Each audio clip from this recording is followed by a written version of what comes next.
Hello. हा भाऊ. भैया धनंजय बोलतो. हो भैया एक माझी विनंती होती. सांगा ना. तुम्ही आपण एकत्र येऊ.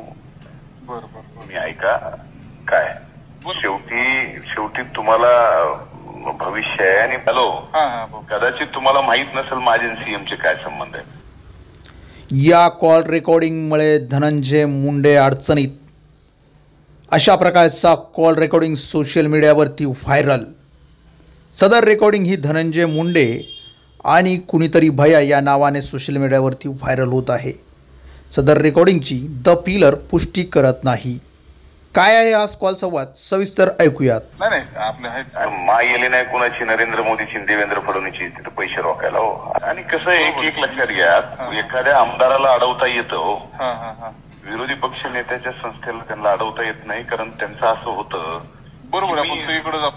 मी सगळे म्हणजे त्या सभागृहात मी काहीच सुरू देत नाही पुन्हा सत्ताधाऱ्यांचं. बरोबर. त्यामुळे ते माझा नाद करीत नाहीत. भैया माझा ऐका, तुम्ही कन्व्हिन्स व्हा. पैसे तुम्ही नुसते अमाऊंट सांगायची तेवढी आणून द्यायची. बरोबर. आता मी परळीची नगरपालिका चालविली का नाही. एका वेळेस मी 150 कोटी रुपये आणले आणि कुठं रोखले.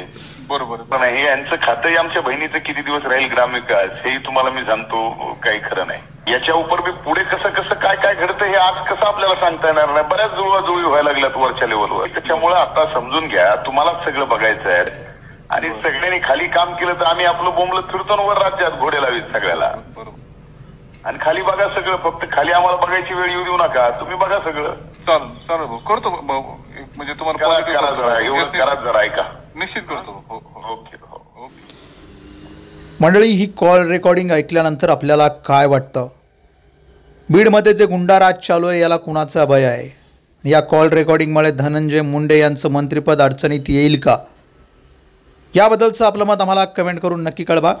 आणि आपल्या चॅनलवर नवीन असाल तर चॅनलला सबस्क्राईब करा. सदर कॉल रेकॉर्डिंग ही सध्या सोशल मीडिया वेबसाईटवरती प्रचंड व्हायरल होत आहे.